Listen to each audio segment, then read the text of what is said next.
Welcome to Stories from the Shadows, haunted tales from the golden age of ghost stories and supernatural fiction. I'm Mardell, and today's story is The Four-Fingered Hand by Barry Payne.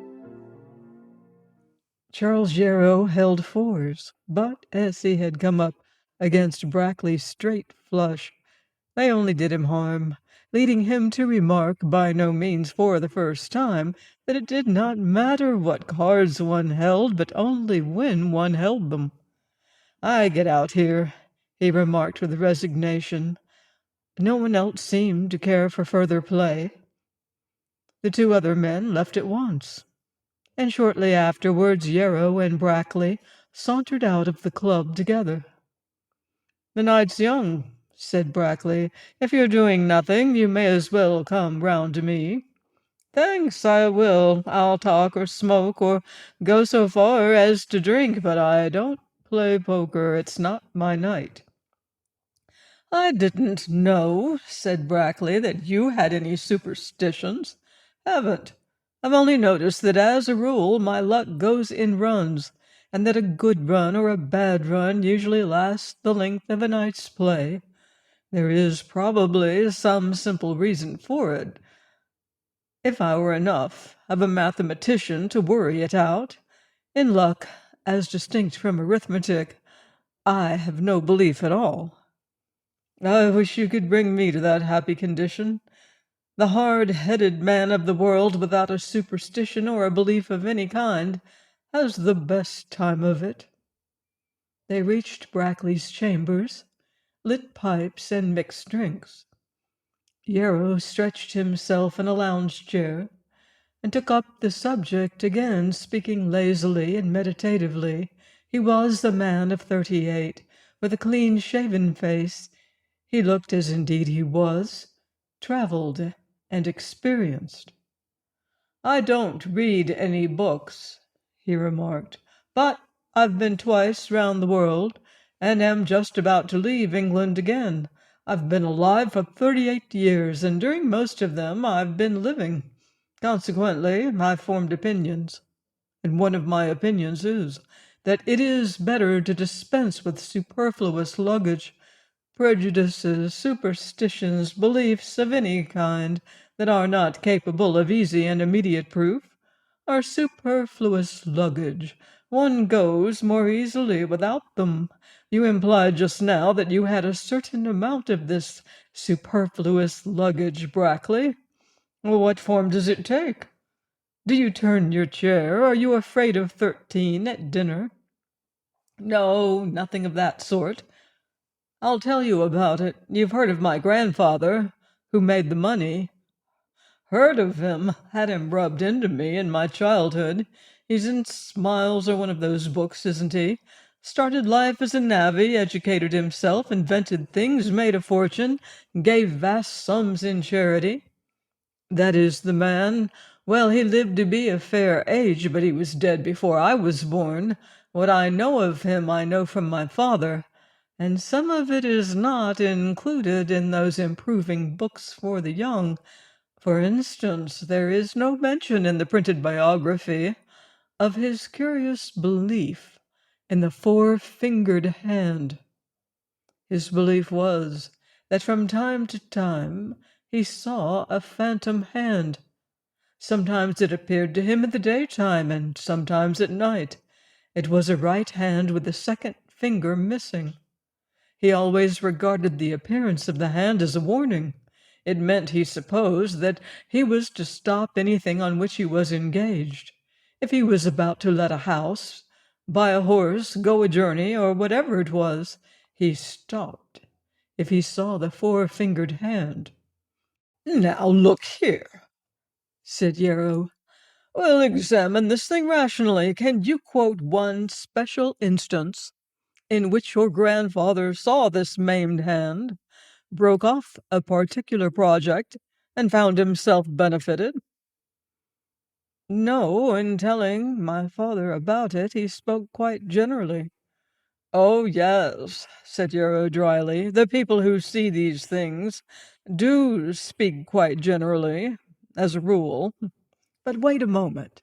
This vision of the four-fingered hand appears to have been hereditary. My father also saw it from time to time, and here I can give you the special instances. Do you remember the crew disaster some years ago? Well, my father had intended to travel by the train that was wrecked. Just as he was getting into the carriage, he saw the four-fingered hand. He at once got out and postponed his journey until later in the day. Another occasion was the 2 months before the failure of Varing's. My father banked there. As a rule, he kept a comparatively small balance at the bank, but on this occasion he had just realized an investment and was about to place the result. £6,000 in the bank, pending reinvestment. He was on the point of sending off his confidential clerk with the money, when once more he saw the four-fingered hand. Now, at that time, Varing's was considered to be as safe as a church. And possibly a few people with special means of information may have had some slight suspicion at the time, but my father certainly had none. He had always banked with Varing's, as his father had done before him. However, his faith in the warning hand was so great that instead of paying him the 6,000, he withdrew his balance that day. Now, is that good enough for you? Not entirely. Mind, I don't dispute your facts, but I doubt if it requires the supernatural to explain them. You say that the vision appears to be hereditary. Does that mean that you yourself have ever seen it? I have seen it once. When? I saw it tonight. Brackley spoke like a man suppressing some strong excitement. It was just as you got up from the card table after losing on your fours. I was on the point of urging you and the other two men to go on playing. I saw the hand distinctly.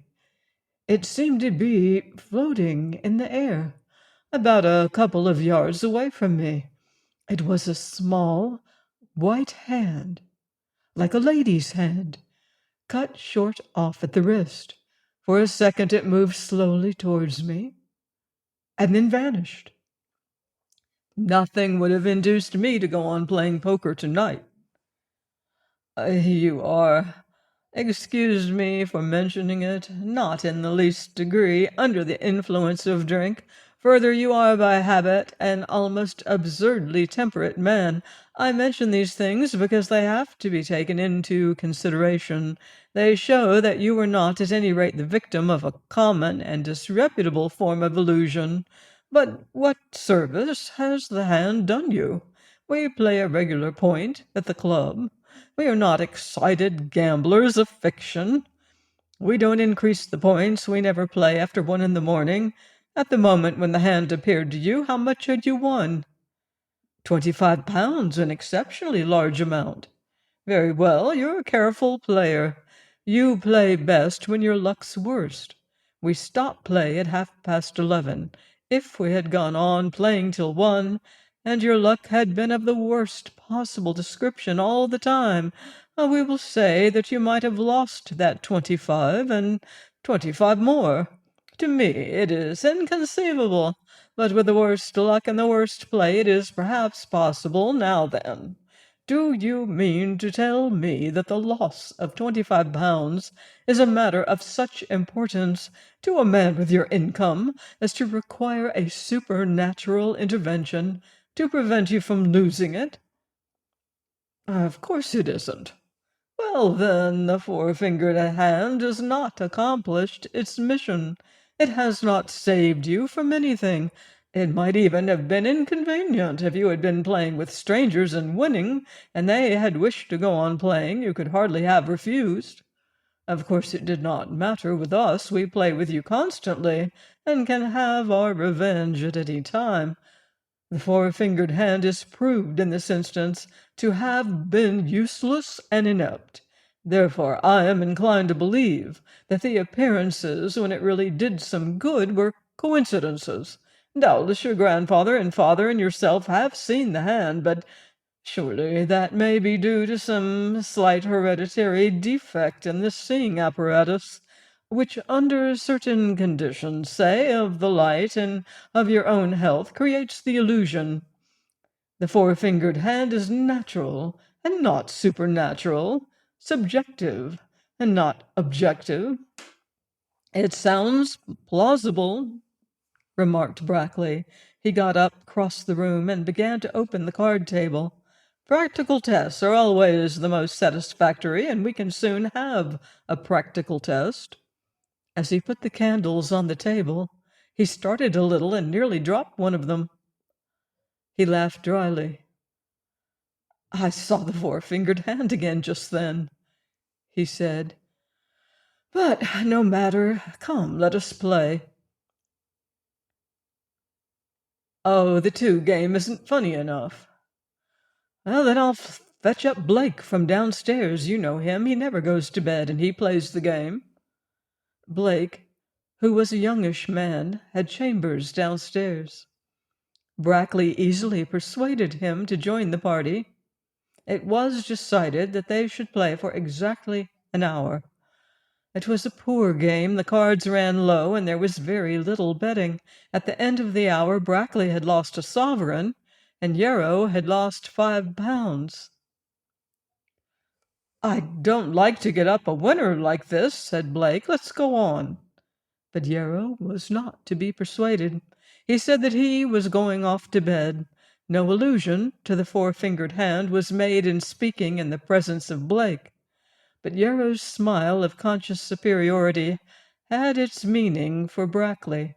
It meant that Yarrow had overthrown a superstition and was consequently pleased with himself. After a few minutes' chat, Yarrow and Blake said good night to Brackley and went downstairs together. Just as they reached the ground floor, they heard, from far up the staircase, a short cry, followed a moment afterwards by the sound of a heavy fall. "What's that?" Blake exclaimed. "I'm just going to see," said Yarrow quietly. "It seemed to me to come from Brackley's rooms. Let's go up again." They hurried up the staircase and knocked at Brackley's door. There was no answer. The whole place was absolutely silent. The door was ajar. Yarrow pushed it open, and the two men went in. The candles on the card table were still burning. At some distance from them, in a dark corner of the room, lay Brackley, face downwards with one arm folded under him and the other stretched wide. Blake stood in the doorway. Yarrow went quickly over to Brackley and turned the body partially over. "What is it?" asked Blake excitedly. "Is the man ill? Has he fainted?" "Run downstairs," said Yarrow curtly. "Rouse the porter. Get a doctor at once." The moment Blake had gone, Yarrow took a candle from the card table, and by the light of it examined once more the body of the dead man. On the throat there was the imprint of a hand, a right hand, with the second finger missing. The marks, which were crimson at first, grew gradually fainter. Some years afterwards, in Yarrow's presence, a man happened to tell some story of a warning apparition that he himself had investigated. "And do you believe that?" Yarrow asked. "The evidence that the apparition was seen, and seen by more than one person, seems to me fairly conclusive in this case." "That is all very well. I will grant you the apparition if you like. But why speak of it as a warning? If such appearances take place, it seems to me absurd and disproportionate to suppose that they do so in order to warn us, or help us, or hinder us, or anything of that kind. They appear for their own unfathomable reasons only. If they seem to forbid one thing or command another, well, that also is for their own purpose. I have an experience of my own which would tend to show that." Join me next time for another haunted tale of the unseen and the unknown here on Stories from the Shadows. Until then, I wouldn't blame you if you leave the lights on.